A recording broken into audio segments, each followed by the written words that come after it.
তো বন্ধুরা আজকে গেছিলাম ভিমার্টে। আর ভিমার্টে গেছিলাম আমার এক বন্ধুর জন্য একটা গিফট কেনার ছিল। তো সেই জন্যই ভাবলাম যে ভিমার্টে একবার ঘুরে আসি। ভিমার্ট থেকে আমরা এর আগেও অনেক শপিং করেছি, এক্সপিরিয়েন্স ভালোই, তাই জন্য আমরা ভিমার্টকে বেশ প্রেফারেন্স দিই। যাই হোক, তো পৌঁছে গেলাম ভিমার্টে। ভিমার্টে কিন্তু ভালো ভালোই কালেকশান আছে, আপনারা হয়তো অনেকেই জানেন না, বাট একবার যদি সামনে আপনাদের কোনো স্টোর থেকে থাকে তো একবার কিন্তু গিয়ে অবশ্যই ঘুরে আসতে পারেন। হ্যাঁ, ভিমার্ট হয়তো অতটা ফেমাস হয়নি, কিন্তু কালেকশান ভালো।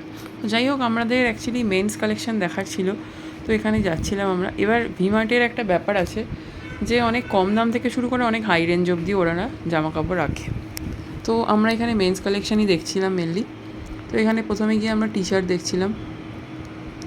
টি শার্ট দেখে আমাদের তো ঠিকঠাক লাগছিল না, তো তারপরে আমরা পুরোটা ঘুরে ঘুরে দেখছিলাম। অ্যাকচুয়ালি সবসময় তো মেন্স কালেকশান দেখা হয় না, কারণ আমরা তো আর মেন নই, আমরা তো ওমেন, তাই ওমেন্স কালেকশানই বেশি দেখি। এই শার্টটা বেশ পছন্দ হয়েছিল, সুতো দিয়ে একটা সুন্দর করে কাজ করা আর কটনের আছে।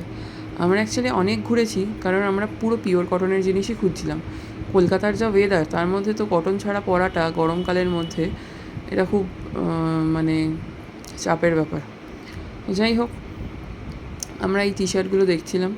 তো এই টি শার্টগুলো মোটামুটি 499 এই রেঞ্জ থেকে শুরু আছে, এর থেকে কমেও কিন্তু আছে টি শার্ট। হ্যাঁ, ভিমার্টের স্টোর একবার অবশ্যই দেখতে পারো, স্প্ল্যানেডে আসলে একবার ভিমার্টটা ঘুরে যাও বন্ধুরা। তারপরে আমরা দেখতে গেলাম ফর্মাল শার্টের দিকে। তো ফর্মাল শার্টগুলোর মধ্যেও কালেকশান ভালো ছিল, কিন্তু ওগুলো এক কালার, তাই জন্য পছন্দ হয়নি। তো ভিমার্টের এই দিকটায় আমরা কখনোই আসিনি এর আগে। আজকে হঠাৎ করে এসে দেখলাম যে এখানে বেশ ভালো ভালো কালেকশান আছে, এবং 2,500-3,000 টাকা অবধি শার্টের কালেকশানও রয়েছে।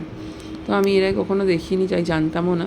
তো ঘুরে ঘুরে দেখছিলাম। যাই হোক, আমাদের বাজেটটা অতটা হাইফাই ছিল না, আমাদের একটা ঠিকঠাক বাজেট ছিল, ওই জন্য আমরা ফাইনালি এই 3টে কটনের শার্ট চুজ করেছিলাম। তার মধ্যে থেকে আমাদের এইটা পছন্দ হলো। তো একদম পিওর কটন, এটা গরমে পরতে কোনো অসুবিধা নেই। তারপর দাদাকে দিয়ে আমি একটু মেজারমেন্ট টেপ দিয়ে দেখিয়ে নিচ্ছিলাম যে কোনটার কত মাপ আছে। যেহেতু গিফট, তাই জন্য সাইজটা তো আর জিজ্ঞেস করে আনিনি। যাই হোক, নিজে আন্দাজ করেই শার্টটা নিয়েছি, এরপর দিয়ে দেবো। এরপর উপরে যাচ্ছিলাম, আরও কিছু জিনিসপত্র আমার কেনার ছিল, তাই জন্য তো হাতে করে শার্টটা নিয়ে উপরে চলে গেলাম। আর এই আমার চুল পড়ার সমস্যা তো আগেই বলেছিলাম, তাই জন্য একটু ইন্দুলেখা নিলাম। তো দেখা যাক কেমন কি হয়। আর নিলাম হেনা আর প্যারাসুট অয়েল আর একটা চকলেট। তো দেখো, এখানে সব কিছু আমরা মোটামুটি রেডি করে নিচ্ছি। আর বন্ধুরা, তোমরা অবশ্যই জানিও কি গিফটটা কেমন হয়েছে, শার্টটা তোমাদের পছন্দ হয়েছে কি না, অবশ্যই জানিও।